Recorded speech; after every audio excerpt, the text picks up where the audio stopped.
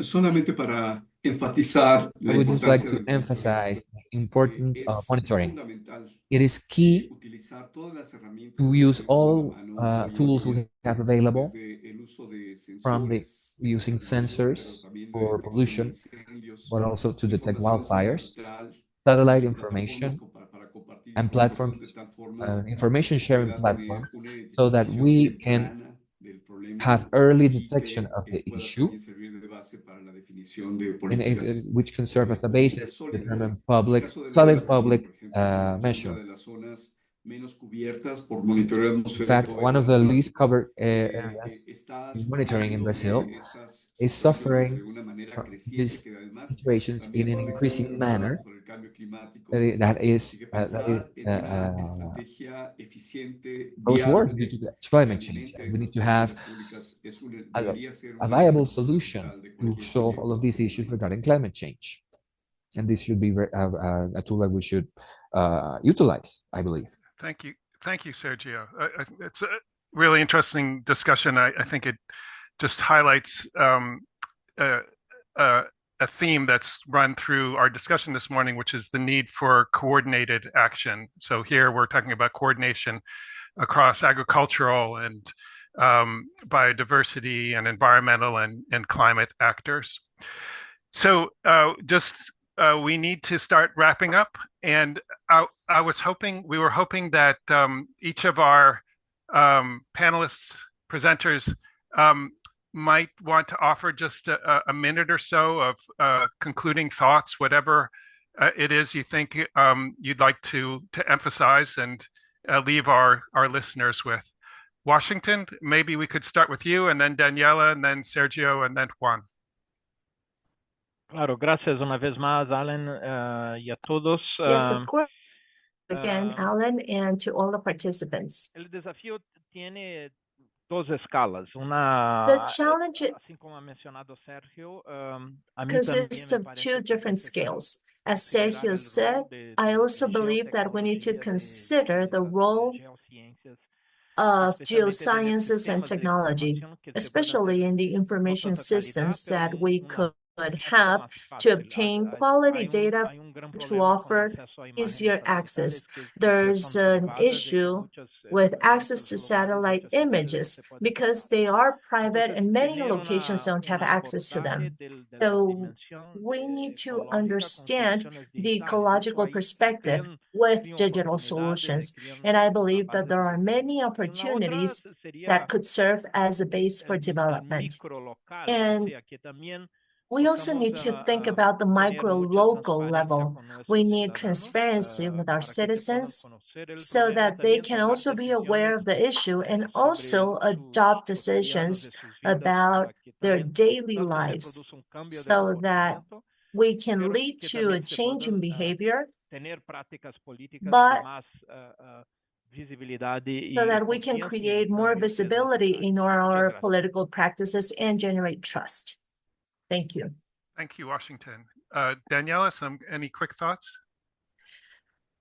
Sí, yo resaltaría que la Sure. calidad del aire I no would tiene say that fronteras air y por eso quality doesn't justamente have uno de los any mensajes más barriers. importantes es And this is cómo nos why one of the articulamos most como important messages ciudades, is como how can we países bajo articulate our distintas efforts as estrategias y cómo el cities, banco as acá también countries tiene by ese using rol different strategies, fundamental and how de the bank apoyar a also los plays países a en estas fundamental role integraciones in para que las supporting the distintas countries in actividades the que se desarrollan, integrations so no that the solamente en activities proyectos that de are desarrollo undertaken, económico, not just with también en economic proyectos de development política projects, but pública, also public policy logremos ir projects, mejorando can progresivamente la also contaminación atmosférica de las improve ciudades, por the supuesto, atmospheric siempre con un contamination in the enfoque cities. Of transversal course, de always with a participación ciudadana, justicia cross-cutting ambiental focus y involving gobernanza. citizen Y queda claro participation que and governance los and incendios environmental forestales son justice. And of un course, buen forest ejemplo donde wildfires esa could serve as a necesidad very good example persiste y of donde this también hay muchas necessity. oportunidades And of course, para we have avanzar y hacia identified many el futuro. opportunities to advance towards other sectors. Thank you, Daniela. Sergio?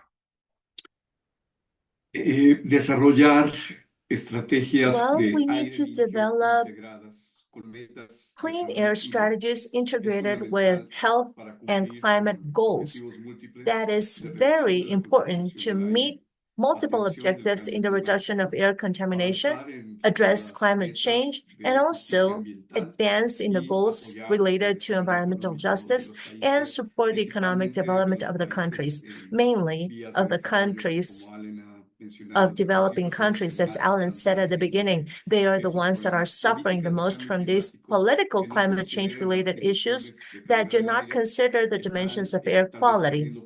Perhaps they are missing out on significant opportunities of efficacy and penetration. And finally, collaboration amongst all of us, between the government, communities, the civil society, banks, and businesses. This is fundamental to ensure success on this path. As Washington said, there are urgent actions, of course, and we have limited time to advance. Thanks, Sergio. Juan. Gracias. Creo que Thank you. estos enfoques integrados. Well, we need this comprehensive perspectives with the participation between the environment and the health sectors, as well as others. And it is also important for us to share experiences and to learn from the region. We have seen success cases throughout the region in cities of different sizes or addressing different issues that are happening around the Americas.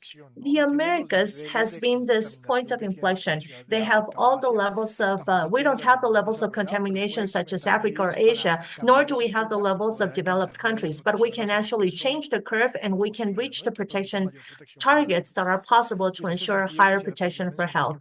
In that sense, I would also like to mention that next year we will be holding the second Air Quality and Health Global Conference.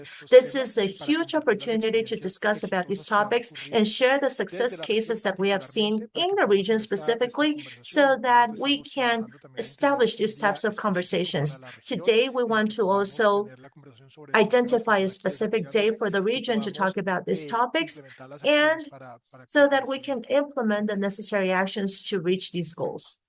Thank you so much, Juan.